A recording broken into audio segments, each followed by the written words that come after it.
Israel is the #1 enemy of Egypt, and the priority for Cairo now is to prevent the United States from meddling in its affairs. These are positions adopted by the Egyptian parliament. Is the new Egypt changing the geopolitical realities of the region? Stay with News Analysis. Lawmakers in Cairo have unanimously approved a motion which describes Tel Aviv as the country's first and foremost enemy. The motion also calls for the expulsion of the Israeli ambassador from Cairo, reviewing all agreements with Israel, as well as a halt to gas exports to Tel Aviv. Since the ouster of former dictator Hosni Mubarak last year, Egyptians have been pressing the military rulers to cut all ties with Israel. This culminated in several days of protests outside the Israeli embassy in Cairo last year. The protesters tried to break into the embassy building. Many of them were injured in clashes with security forces. The rise in anti-Israeli sentiments have been coupled with calls for preventing Washington from meddling in Egyptian affairs. Egypt is the largest receiver of aid from Washington after Tel Aviv. Many Egyptians want an end to decades-long blackmailing of their rulers by the US in favor of Israel. Egyptian parliament, which is dominated by MPs from Islamic parties, announced earlier this week that the chamber is considering ways to stop receiving US aid. I hope that the U.S. Congress would listen to you and know that this is a revolutionary parliament and would never allow for a violation of Egypt's national sovereignty or interference in its domestic affairs. The downfall of America and Israel's regional allies and the establishment of democratic political system in Arab countries have sounded the alarm for many politicians in Washington and Tel Aviv. Some analysts believe the recent calls by Egyptian people's democratically elected representatives are in line with their Islamic aspirations and would endanger the US and Israeli interests in the region. Well, joining me now live from Gaza is Mr. Hani al-Bassous, Professor of the Islamic University of Gaza. And I'd also like to welcome our guest in Washington, Dr. Webster Tarpley, author and historian. Thank you very much, gentlemen, for being with us. My first question will go to our guest in Gaza, Dr. Bassous. First of all, I want to start with the decision that was made by the Egyptian parliamentarians, the motion that said Israel is the first enemy of Egypt and Arabs. Mr. Bassous, why did the parliamentarians in Egypt make that conclusion? Well, I think that the parliament in Egypt has made such a decision, such a motion to express its own willingness in the future to take steps to support the Palestinian people. They believe that Israel and the United States are the enemies for the Muslims in the region, and especially what has been done for the past few days in the Gaza Strip that led the Egyptian parliament to take such a step.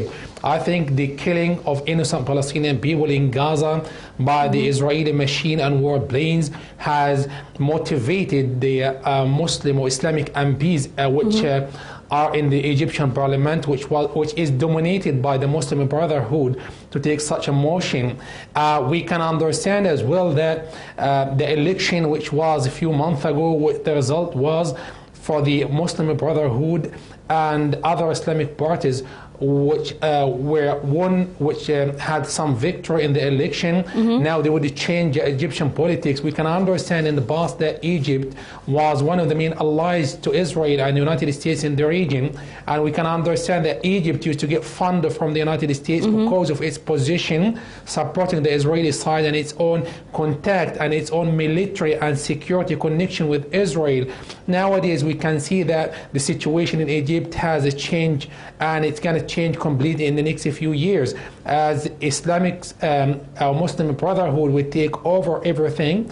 I think the situation would change, but this is going to take more time. Right, and that brings us to the next question. Dr. Tarpley, the question is, the decision or the motion has been put forward by the MPs in Egypt, but right now we know that there is veto power from the military rulers. So basically, Dr. Tarpley, can you hear me? Yes, I'm having a bit of trouble with the sound, but please go ahead. Okay. So I'll just repeat my question a bit more loudly. The question I want to put to you is, how will this motion affect Egypt's future ties with Tel Aviv? Do you think that it's going to take time yet, as long as the military rulership, at least, is still in power? Well, the gesture is certainly understandable in the sense that the Israelis have been carrying out this brutal bombing campaign in Gaza. They've killed, as far as we can see from here, 25 people or more. There's a complete silence and indifference of the international community, or what Hillary Clinton calls the international community. When Syria defends itself against foreign death squads, they scream to high heaven, but when Israel does the same thing in the occupied territories, there's very little response. So the idea is to cut off the gas and to tell the Israeli ambassador to leave, and I'm sure that expresses the great rage and anger of the Egyptian masses. But on the other hand, it's not likely to have any effect, because the foreign policy is still in the hands of the SCAF, that is to say Tantawi, Einan, and these other generals that notoriously work with the United States. I would also point to the problem you have in the parliament now. You've got at least the relative majority in the hands of the Muslim Brotherhood. Right. And they're facing a big political crisis. What do they do about the International Monetary Fund? The government right now, the Ganzouri government that they want to overthrow, is negotiating a $3.2 billion loan with the International Monetary Fund. And the public word is that the conditions are not that bad. But I think in reality the conditions are pretty bad. And there's a great deal of resentment and hatred in Egypt, because people remember the neoliberal economic reforms of the 1990s and of the past decade that were imposed by the International Monetary Fund. Right, So I'll just stop you there, Dr. imperialism Sapi, has if I many may. faces. I'd continue that discussion with you, but first I'd like to introduce our guest that's just joined us live from Cairo, Mr. Ayman Salama, Egyptian with the Egyptian Council for Foreign Affairs and also Professor of International Law. Thank you very much for joining us, Mr. Salama. Now, the question that I'd like to put to you is, again, with the motion that's been adopted by the Egyptian MPs against Tel Aviv and also against getting aid from the United States, does this mean, however, that ties between Egypt and Tel Aviv and Washington is going to come to a halt? How will this actually affect these ties? Actually, in general, even before the rising or the assuming control, assuming the parliamentary elections and being the parliamentary representatives of the whole Egypt, or the majority of the Egyptian people, we all as experts, politicians, we anticipated such a standstill, such a tension between the Egyptian presumed government. I do not mean this government, but I mean after the withdrawal of the SCAF and the election of a new government, new elected parliamentary government by the representatives of the people, the majority of the Muslim Brothers. We did expect such tensions in the bilateral relationships between Egypt and Israel on one hand, and also between Egypt and the United States on the other, because we do have the Salafists, the Muslim Brothers, the majority of the parliament, which represent the real representation and the Egyptian political will of mostly the whole Egyptian people, who had been humiliated by the former regime of Mubarak, who actually surrendered the Egyptian national interests for both Israel and the United States of America. Basically, Mr. Salama, the question is, though, right now people are saying that the military rulers are still in power and they're going to veto these decisions by the parliament. So a lot of people are saying until the military rulers are there, these are not going to have any effect. So basically, do you think that the military rulership is going to smoothly hand over power, and this is going to lead to diminishment of ties, as you say? To a larger extent, the SCAF, I mean the military council, is extensively trying to hold such tensions with the government, with the Muslim brothers in the parliament, because the SCAF fears the negative repercussions and consequences of endangering or jeopardizing the ties with both United States of America and Israel. Probably we cannot actually assume that the SCAF is not going to hand over the power or pull over to its barracks unless there would be a radical and unexpected development in the domestic affair here in Egypt. Right, let's go back to Gaza, Mr. Bassous. Speaking about what is at stake here for Israel, you say that Israel is facing a crisis in terms of the alliance that it had with the former regime in Egypt and now facing a new Egypt. We know that we had in the news that a court in Egypt recently sentenced 2 Israelis on charges of arms smuggling into Egypt. So how valid do you think these accusations are against Israel getting involved in fomenting unrest? What do you think it is doing to keep what it had before in Egypt? Well, I think the situation would completely change between Egypt and Israel, and we can understand that the anti-Israeli sentiment existed in the Egyptian society a long time ago, but the Egyptian regime was containing this for the past many years under the regime of Hosni Mubarak.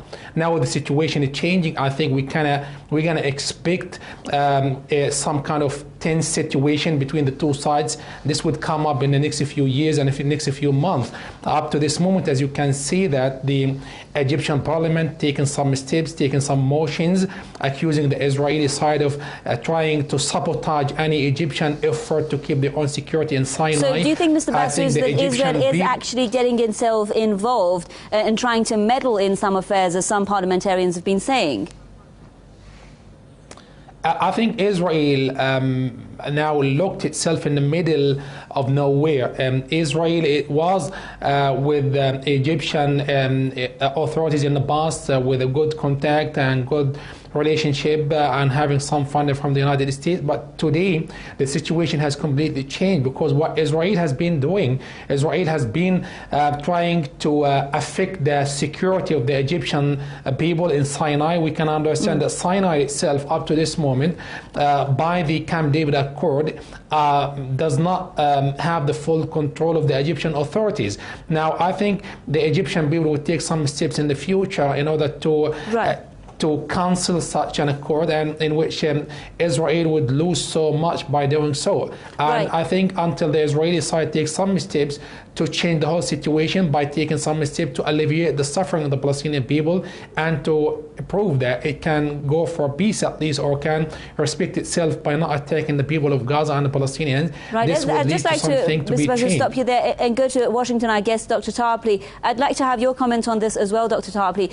We know the case of the Americans involved with the NGOs, and then they were accused of fomenting unrest. Now the military rulers were accused of giving in under pressure from America to release those American detainees. Basically, how valid do you think are these allegations of both Israeli involvement and American involvement in trying to create violence, unrest in Egypt? Do you think that they are doing that to protect their interests? Well, certainly the National Endowment for Democracy is simply a machine for interfering in the political affairs of other countries. And this applies to the National Democratic Institute, which was once headed by Madeleine Albright, who thought that 1.5 million deaths in Iraq was a reasonable price to pay for what she called democracy, and the International Republican Institute. In many ways, the NED and these two faces that it has represents a kind of privatization of the old post-war, Cold War CIA, right? This was done under Reagan starting in the 1980s, that those functions were focused there. So I don't really see how any sovereign country can tolerate the presence of these organizations and claim to have independent politics. We're seeing the same thing in Russia with the White Revolution, so-called, now a failure, but attempted by people who were in constant contact with the National Endowment for Democracy. But if there's one thing that, again, I would like to pay attention to, it's this question of the International Monetary Fund. Because Israel and the U.S., these are known quantities. But the resistance of the Muslim Brotherhood group in the parliament in Egypt against the IMF seems to be very low. And this will lead ultimately to tremendous problems, because with the IMF, the first loan may have reasonable conditions. It's like a dope pusher who gives the first dose even for free. But once you're in that web of debt, then you don't get out of it. And this is a fateful decision. I think the people in the Egyptian parliament ought to read that recent book, The Confessions of an Economic Hitman, because that's pretty much how the IMF gets you into the net. And that's happening right now. And I think it's a tragic waste of the potential that is there. Right, let's go back to Cairo and discuss this with Mr. Salama. Now, Mr. Salama, something that our guest in Gaza was mentioning as well was the Camp David Accord. When you are speaking of a revision of ties between Egypt and Cairo, do you think that those in power are willing at least to revise the Camp David Accord? The fact that people in Egypt have been saying that this was not an accord that they were in favour of when it happened between the two sides. What do you think? And also the issue of natural gas exports as well. Actually, this is a very appealing and compelling demand and requirement of the whole Egyptian people concerning the modification, the revising of what you mean, the peace treaty signed between Egypt and Israel in March 1979. The conditions and the provisions of the accord signs between Egypt and Israel actually imposes such restrictions upon the Egyptian sovereignty. That's why I do confirm that the circumstances, I mean the internal domestic circumstances with the unseating of the corrupted regime of Mubarak are the very appropriate circumstances towards the Egyptian pressures upon both of the two nations, I mean two countries, the Israeli entity and the administration of the United States of America. Consequently, I do not think that the SCAF would be so naive and foolish enough not to make use of the changing circumstances in the Egyptian domestic affairs and the circumstances we are suffering from here in Egypt, in particular the economic and the security and safety affairs. That's why the SCAF would actually change its mind in its external policies regarding the peace treaty to modify and revise the restrictions upon the Egyptian sovereignty and the deploying of the Egyptian armed forces in Sinai. Right, Mr. Bassous, that brings me to the next question. So basically, looking at the situation here in Egypt, do you think, can we conclude in your analysis that Egypt is going forward with the demands of the revolution and that actually the United States and Israel are among those allies that are going to see their interests rather put in a strain here?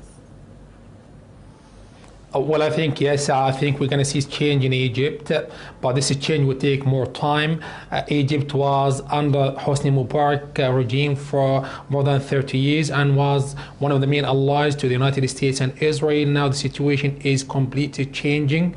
Step by step, we have seen the election and the victory of Islamic movements in Egypt. I think in the next few months we're going to see a new election, a presidential election.